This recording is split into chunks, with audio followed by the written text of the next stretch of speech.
हम सबकी जिंदगी एक सफेद पन्ने की तरह होती है, बिल्कुल खाली। और उस सफेद पन्ने पर क्या लिखा जाएगा या किस तरह का रंग भरा जाएगा, यह सिर्फ और सिर्फ हम पर ही डिपेंड करता है कि हम उसमें क्या लिखें। अपने सपनों की कहानी, जुनून की दास्तां, या फिर वे बातें जो लोग हमसे उम्मीद करते हैं। क्योंकि जिंदगी हमें हर रोज एक सफेद पन्ना देती है, कुछ न कुछ लिखने के लिए। लेकिन सच्चाई यह है कि ज्यादातर लोग उस पन्ने पर अपनी खुद की कहानी नहीं लिखते, बल्कि वे दूसरों की लिखी हुई लकीरों का नकल करते हैं। और फिर बाद में कहते हैं कि मेरी ज़िंदगी वैसी क्यों नहीं है जैसा मैं चाहता हूँ। तो यह वीडियो मेरी एक छोटी-सी कोशिश है आपके हाथ में उस कलम को पकड़ाने की, जिससे आप अपनी कहानी खुद लिख सकें। क्योंकि जब तक आप अपनी कहानी खुद नहीं लिखेंगे, तब तक आप किसी और की किताब में एक छोटा-सा किरदार बने रहेंगे। और तब तक आपको वह सब नहीं मिलेगा जिसे आप चाहते हैं। इसलिए आप अपनी ज़िंदगी की कहानी खुद लिखिए। अब लोग क्या कर रहे हैं, उस पर ध्यान मत दीजिए। एक कान से सुनिए और दूसरे कान से निकाल दीजिए। क्योंकि आप बचपन से ही सुनते आ रहे हैं, तुम ये मत बनो, वो बनो, ये काम करो, ये मत करो। यह सही है, वह गलत। और आप वही करते चले आ रहे हो। क्योंकि आपको लग रहा है कि वही सही रास्ता है। जबकि हकीकत यह है कि आप किसी और की सोच, किसी और की उम्मीद और किसी और के बनाए ढांचे को जी रहे हो। आप वास्तव में क्या चाहते हैं और आपकी कहानी क्या है, आपको पता ही नहीं है। दरअसल हर एक व्यक्ति के अंदर उसकी खुद की एक आवाज होती है। वह आवाज जो उसे कहती है कि ये काम करो, ये तुम्हारा है और यही रास्ता तुम्हें खुश रखेगा। लेकिन अधिकांश व्यक्ति अपने आसपास के लोगों की संगति के कारण अपनी उस आवाज को दबा देते हैं, उनके हिसाब से जीने लगते हैं और अपनी असली कहानी को अधूरा छोड़ देते हैं। इसलिए सबसे पहले आप यह पहचानिए कि आपकी अंदर का आवाज आपसे क्या कर रही है। क्योंकि जब तक आपको यह नहीं पता होगा कि आपकी अंदर का आवाज क्या है, तब तक आपकी कहानी साफ नहीं होगी और आप बस इधर-उधर भटकते रहेंगे। अब आप अपने आसपास के कुछ लोगों को ही देख लीजिए। सुबह उठते ही अपने दिन की शुरुआत कर देते हैं, बिना सोचे कि उनकी जिंदगी कहाँ जा रही है। सिर्फ एक मशीन की तरह जी रहे हैं। जागो, काम करो, खाओ और सो जाओ। अब सवाल यह है कि क्या यही कहानी है? जवाब है नहीं।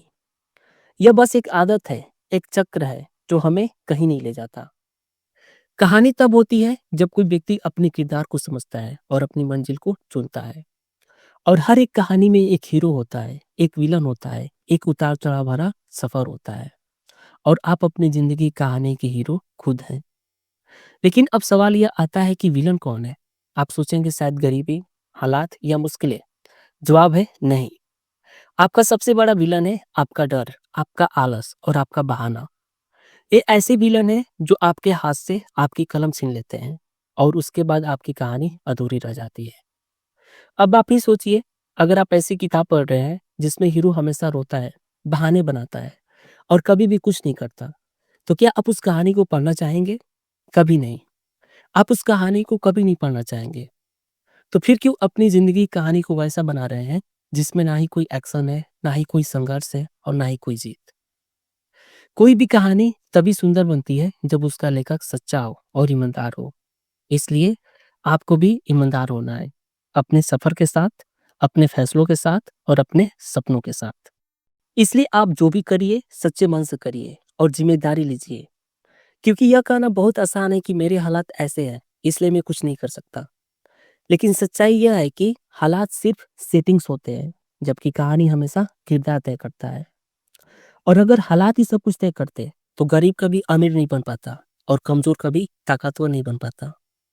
लेकिन इतिहास गवाह है, जिन्होंने ज़िम्मेदारी लिया, वही अपनी कहानी के असली लेखक बने। अब मैं आपसे एक सवाल पूछता हूँ, अगर आपकी ज़िंदगी पर एक फ़िल्म बन रही हो और उस फ़िल्म में सिर्फ आज तक का हिस्सा दिखाया जाए, तो क्या लोग ताली बजाएँगे? क्या वे कहेंगे कि वाह! यह इंसान तो सच में हीरो है? या वे कहेंगे कि यह तो बस भीड़ का हिस्सा है, इसका कोई महत्व नहीं? यह सवाल आपके दिल को चुभना चाहिए, क्योंकि जब तक आप इस सवाल से खुद को झकझोरेंगे नहीं, तब तक आपकी कहानी बदल नहीं पाएगी। इसलिए अपनी कहानी को बदलने के लिए अपने अतीत को देखिए, अपने वर्तमान को स्वीकार कीजिए और अपने भविष्य को लिखना शुरू कीजिए। चाहे आपका अतीत कैसा भी रहा हो, आपका वर्तमान असली अध्याय है और आपका भविष्य वह पूरी तरह से आपकी कलम पर निर्भर करता है।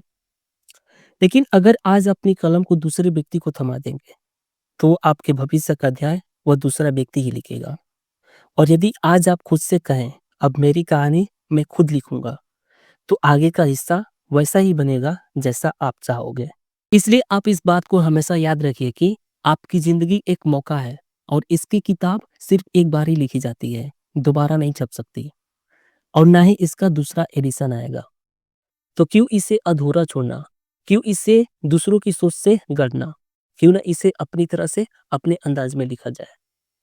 और यह भी याद रखिए कि आपकी कहानी चाहे जितनी भी साधारण क्यों ना हो, अगर उसमें ईमानदारी, मेहनत और जुनून है, तो वह किसी के लिए भी प्रेरणा बन जाएगी, किसी को भी सिखा देगी और किसी के भी रास्ते को रोशन बना देगी। इसलिए अब समय आ गया है कि आप अपनी कहानी को नए नज़रिए से देखें, अपने अंदर झाँकें और तय करें कि आपकी ज़िंदगी की किताब का अगला अध्याय क्या होगा। क्या आप वही पुरानी लकीरें दोहराना चाहते हैं, जो दूसरे की सोच और उम्मीदों के मुताबिक है, या खुद की कलम से नई लकीरें खींचेंगे? अब फैसला आपके हाथ में है, क्योंकि कहानी आपकी है और उसे समझना, जीना और लिखना भी आप ही को है। तो अब कलम उठाइए, इंतज़ार मत कीजिए, ना किसी मौके का और ना ही किसी सही वक़्त का, क्योंकि सही वक़्त वही है जब आप लिखना शुरू करते हैं। भले ही शुरुआत कमज़ोर हो, लेकिन धीरे-धीरे वह आपकी ताकत बन जाएगा।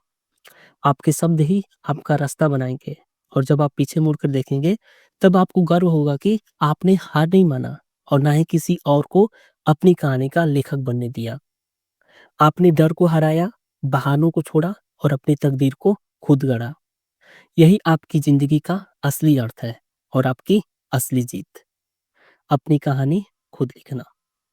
तो चलिए, मिलते हैं आपसे अगले वीडियो में। लेकिन इससे पहले यदि आपको ये वीडियो अच्छा लगा है, तो इसे लाइक कीजिए, कमेंट बॉक्स में अपना भी विचार कमेंट कीजिए और चैनल पे पहली बार आए हैं, तो इसे सब्सक्राइब करके हमारे साथ जुड़े रहिए। धन्यवाद।